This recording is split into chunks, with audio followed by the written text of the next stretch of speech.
The deadly consequence of making Deathworlders drop their mask unfolds when Vorak Thax threatens innocent children, forcing Admiral Quinn to shed her diplomatic facade. In that pivotal moment, her team reveals their true military identities, transforming from negotiators to warriors. As stealth fighters materialize and hidden soldiers emerge, the Zothari learn too late that humanity's restraint was always a choice, never a weakness. The gleaming spires of Astra Haven caught the light of the dying star it orbited, casting prismatic reflections across the void. The neutral station rotated slowly between two hostile star systems, its diplomatic pavilions and trading halls humming with the constant buzz of alien commerce. Human Admiral Mara Quinn stood at the observation deck, watching distant ships approach and depart through the carefully maintained flight corridors. "Quite the view," she said, her simple white uniform reflecting the starlight. Her calm demeanor betrayed nothing of the tension building inside her. Lieutenant Raj Patel looked up from his communications console. "All channels are clear. Admiral, the Galactic Council observers have confirmed their neutrality protocols." "And our contingencies?" Quinn asked quietly. "In place but dormant," Captain Jonas Rhee replied, his unassuming gray coveralls hiding both his military rank and the neural interface connecting him to security systems throughout the station. He stood with practiced ease, but his eyes constantly scanned their surroundings. Dr. Elise Noguera joined them, datapad in hand. The xenopsychologist's quiet intensity was focused entirely on the approaching meeting. The psychological profiles are consistent with previous Zothari diplomatic encounters. They respect strength above all, show weakness, and they'll consider the summit failed before it begins. Quinn nodded. After decades of uneasy truce among the galactic powers, the year 2374 might finally see humanity secure a formal alliance with the Zothari Deathworlders, famed for conquering hostile worlds that would kill most sentient species. The Zothari could be powerful allies, if they could be trusted. This alliance would secure the volatile border regions where human expansion had created friction. "Remember," Quinn said to her team, "we represent Earth not just as diplomats, but as examples of what humanity stands for. Patience, understanding, and—" The station's proximity alarms blared, cutting her off. The deck beneath them shuddered slightly. "Unscheduled docking," Patel reported, his fingers flying across his console. "It's them. They've bypassed all approach protocols and docked directly at the main diplomatic port." "Early and aggressive," Noguera murmured. "Classic dominance display." Quinn straightened her uniform. "Then let's not keep our guests waiting." The diplomatic reception hall had been meticulously prepared, with representatives from a dozen species positioned to witness the historic meeting. The massive doors to the docking bay slid open, and the assembled dignitaries fell silent. The Zothari delegation marched in, though invasion might have been a more accurate term, led by High Envoy Vorak Thax. They were tall, bipedal predators with scaled skin that shimmered between deep purple and midnight black. Their multiple rows of teeth gleamed under the station lights, and razor-sharp claws tapped against the polished floor with each step. Their jagged, black warships had docked without warning. No protocol, no courtesy. Vorak Thax's burning yellow eyes swept the room, dismissing most aliens with barely a glance before fixing on Quinn. He wore ornate battle armor, rather than diplomatic robes, and the universal translator at his throat crackled as he spoke. "So, these are the soft-skinned humans who claim to be worthy of Zothari attention." His voice was deep, resonant, and dripping with contempt. "I see no warriors here. Only prey dressed in fancy cloth." Quinn stepped forward, offering a shallow bow. "High Envoy Vorak Thax, on behalf of Earth and all human colonies, I welcome you to Astra Haven. We've prepared—" "Preparations are for the weak," Vorak Thax interrupted. "The strong take what they need. You will reveal your hidden war assets along the Cygnus border or be treated as worthless prey." A murmur ran through the assembled dignitaries. Quinn maintained her composed expression, even as she noted Captain Rhee, subtly shifting his stance. "We've brought gifts to honor your delegation," Quinn continued, gesturing to an aide who carried forward an intricately carved Martian obsidian sculpture and a flask of rare Terran wine. "These represent the artistic and agricultural achievements of—" With a single swipe of his clawed hand, Vorak Thax sent both gifts crashing to the floor. The obsidian shattered, and the wine spread across the polished surface like blood. "Trinkets!" he snarled. "You offer trinkets while your military vessels patrol our territory?" The summit had devolved from ceremony to veiled threat in less than 5 minutes. Quinn's eyes met those of her team members, a silent communication passing between them. "Perhaps we should continue this discussion in the private council chamber," she suggested, her voice steady. "There we can address your concerns more directly." Vorak Thax barked what might have been laughter. "Yes. Let us speak where fewer eyes watch. Bring your little team, human. I am curious to see what passes for diplomacy among prey species." Behind the sealed doors of the private council chamber, Quinn's team activated concealed defenses with subtle hand gestures. Holographic drones silently deployed to map the room's occupants. Patel's communication equipment established encrypted tactical uplinks. Rhee positioned himself near the door, his coveralls concealing a pulse rifle that could be deployed in milliseconds. Dr. Noguera activated a series of displays, ostensibly showing trade data. "Before we discuss border concerns, High Envoy, perhaps we might establish common ground by reviewing the successful cooperative ventures between our species." The screens flickered, subtly transitioning to footage of Zathari defeats on other Deathworlds. Incidents carefully gathered by human intelligence. Not obvious enough to be recognized as an insult, but designed to subconsciously unnerve Vorak Thax with reminders of Zathari vulnerability. Vorak Thax hissed, his frills extending slightly. "You speak of cooperation while your mining operations expand into disputed territories. Your kind lacks the honor to admit you are conquerors." "We are explorers and settlers," Quinn corrected. "And any territorial disputes can be resolved through mutual—" "Mutual," Vorak Thax interrupted again. He gestured sharply, and 2 of his guards activated a holographic display of their own. "Perhaps these humans can explain our mutual understanding." The hologram showed 5 human miners, their faces bruised and bodies clearly broken. They were chained in what appeared to be the hold of a Zathari vessel. "Trespassers," Vorak Thax said casually, "captured in what you call disputed territory. My warriors have found them useful for sport." Quinn's carefully maintained composure cracked. "Those are civilians from the Proxima colony.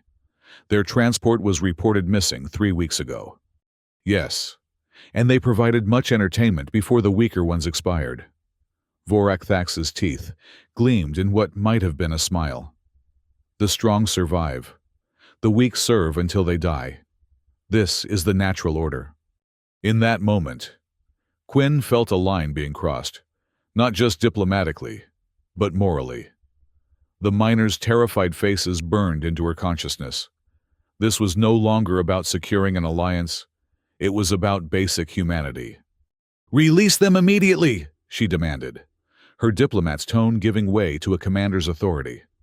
Vorak Thax leaned forward, clearly pleased by her reaction. "Now we see the truth behind the mask, but you are in no position to make demands. Human. Your species is soft, adaptable, yes, but lacking the killer instinct that has made the Zathari feared across 3 spiral arms." Quinn fought to regain her composure, feeling the weight of multiple responsibilities crushing down on her. As lead envoy, her duty was to avoid war, to secure peaceful relations, but as a human being, the sight of tortured miners filled her with cold fury. Lieutenant Patel moved closer, whispering urgently, "Admiral, revealing our defensive capabilities would violate station neutrality. The Galactic Council would—" "I know the stakes, Lieutenant," Quinn replied under her breath. Then, to Vorak Thax, What exactly are you proposing? The Zothari leader's frills rippled with satisfaction. Simple. Withdraw your colonies from the Cygnus sector. Provide us with the specifications of your new phase shield technology. And acknowledge Zothari supremacy in all disputed territories. And in return? Quinn asked, though she already knew the answer. In return, we might consider not eradicating your frontier settlements one by one. Vorak Thax gestured, and his guards activated another display. This one showing the infamous Zothari terraforming lasers, capable of rendering planets uninhabitable in days. The technological standoff was clear. Humanity's defensive innovations against Zothari weapons of mass destruction. It was a game of interstellar chicken, with billions of lives at stake. Outside the council chamber, pressure was mounting. Representatives from merchant guilds and neutral species had gathered, sending urgent messages through Patel's communication system. The Mercantile Consortium is threatening to withdraw all funding from human projects, Patel reported quietly. The Alarian peace delegation is begging us not to trigger full-scale war. And the miners? Quinn asked Dr. Noguera, who was analyzing the holographic footage. Alive, but severely traumatized, Noguera replied grimly. Based on their injuries, I'd say they've been subjected to systematic torture for weeks. Captain Ree's voice was tight with controlled anger. Permission to activate Contingency Theta, Admiral. Not yet, Quinn replied, though every fiber of her being wanted to agree. We need to understand exactly what we're dealing with. As if sensing her indecision, Vorak Thax rose to his full height, towering over the seated humans. Perhaps you need further motivation to recognize reality. He activated a communication device on his armor. Bring them. The chamber doors opened, and more Zothari guards entered. What they brought with them froze the blood in Quinn's veins. Children, at least 24 of them. Not human children, but young of various species. Alarian, Centaurian, even a few Denabian hatchlings. All bore signs of mistreatment, their small bodies trembling with fear. Found in the lower decks, Vorak Thax announced casually. Orphans and refugees, according to station records. No one will miss them. On our world, they would serve as initiation rites for young warriors. Quinn stood slowly, her hands flat on the table. This has gone far enough. No, human. It has barely begun. Vorak Thax drew a ceremonial blade from his armor. These younglings will be ritually executed, one by one, unless you and your team kneel before me and acknowledge Zothari dominance. Then, perhaps, we discuss terms. The chamber fell silent. Quinn looked at the frightened children, then at her team. Patel's ethical concerns, Noguera's horrified expression, Ree's barely contained rage, all reflected her own internal struggle. In that moment, Admiral Mara Quinn made her decision. You've misunderstood something fundamental about humans, Vorak Thax, she said quietly. We don't wear masks because we're weak.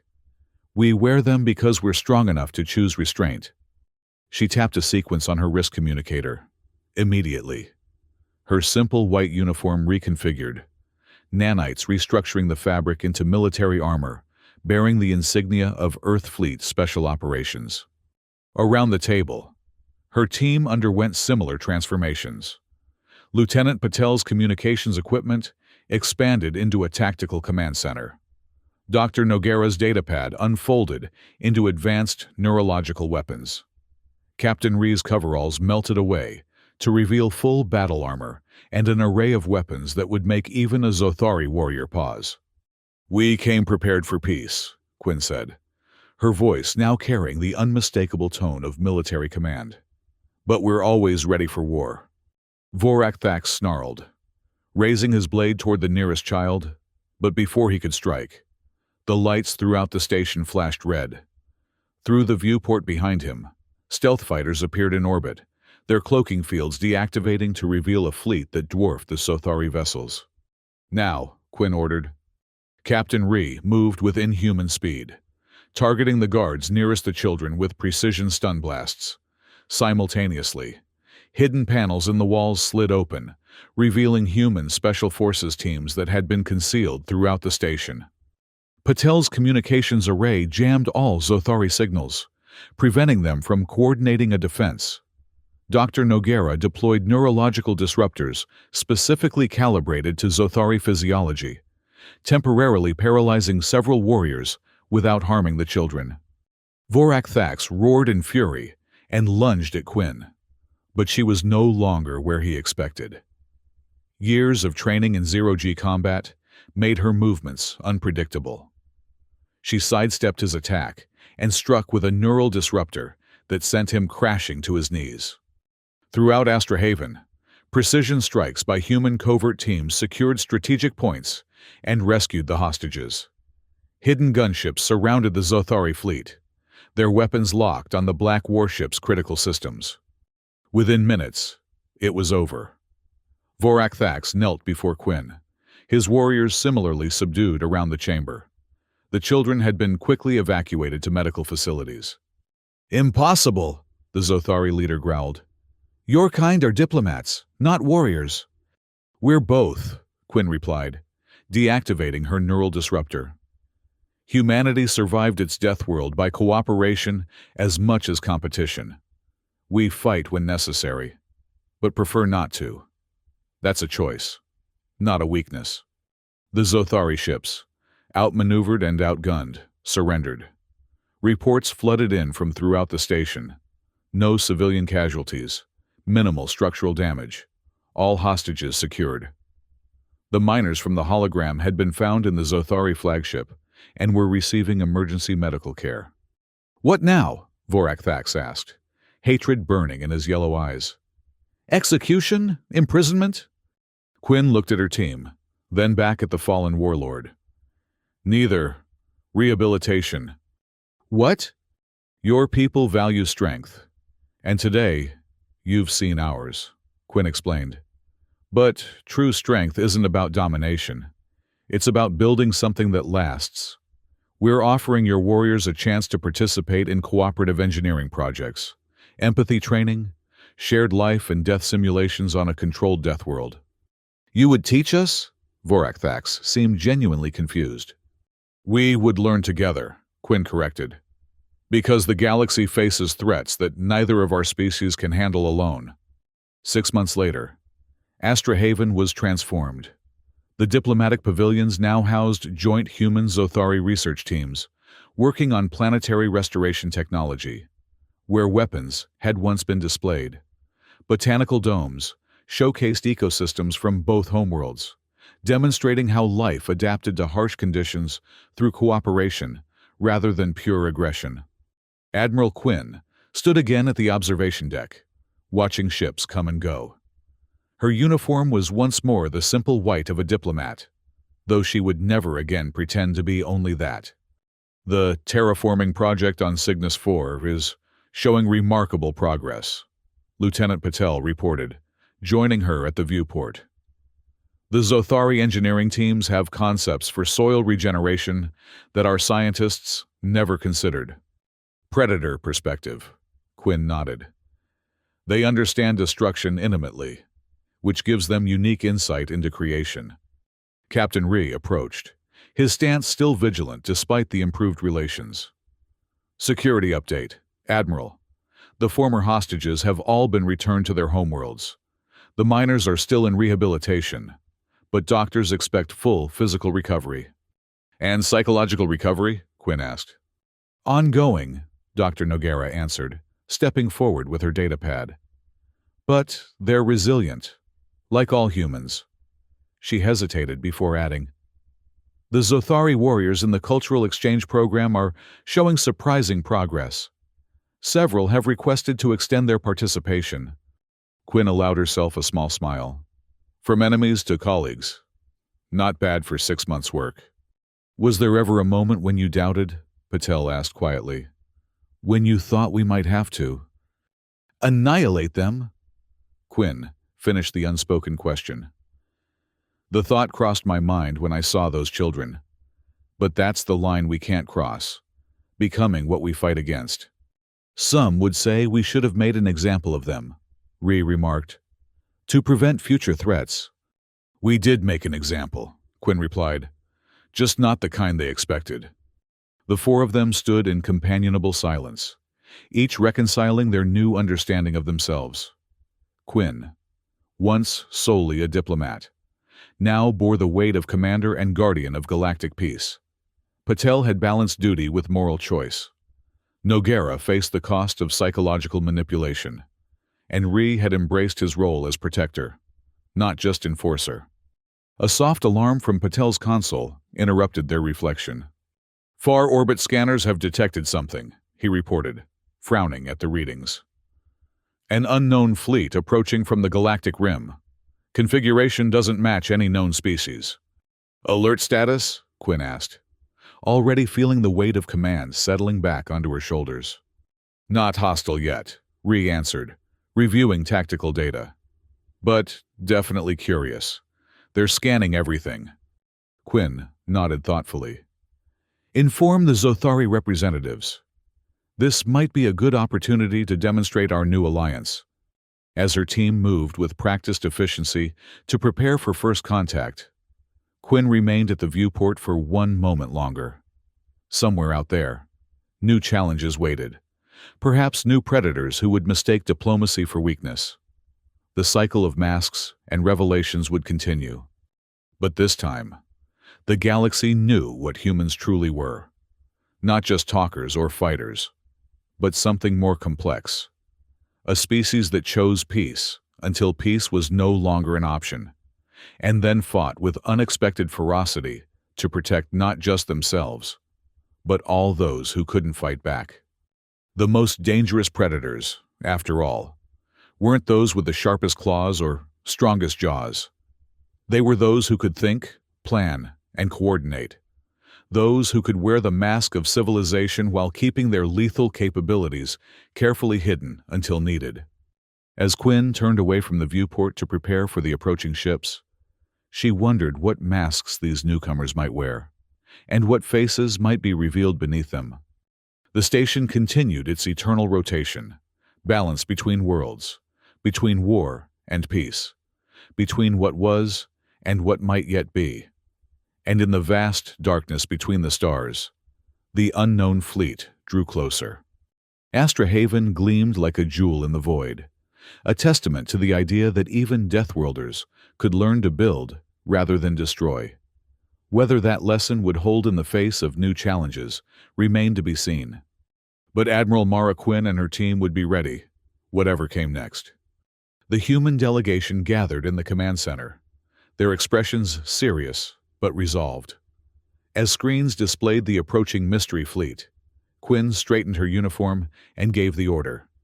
Open a channel. Let's welcome our new visitors to Astra Haven. The war room had been converted to a diplomatic reception area, but everyone present knew how quickly it could transform back. That was the human way. Always prepared for peace, always ready for war. As they waited for first contact with the unknown ships, Quinn caught the eye of Vorak Thax, now serving as the Zothari ambassador.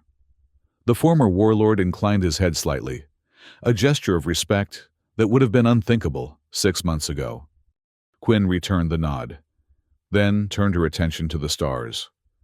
Whatever came through those doors next would find not just humans, but a unified front of former enemies, now standing together. The door slid open, and the next chapter began. For in the dark between the stars, in the vast emptiness of space, humanity had learned a crucial truth. Diplomacy was not weakness, but strength. Yet, when diplomacy failed, when innocents were threatened, there was no more dangerous species in the galaxy than humans who had dropped their mask of civilization. The unknown visitors were about to learn this lesson. Whether through peaceful exchange or bitter conflict would be entirely up to them. And as Admiral Mara Quinn prepared to greet them, she silently hoped they would choose wisely.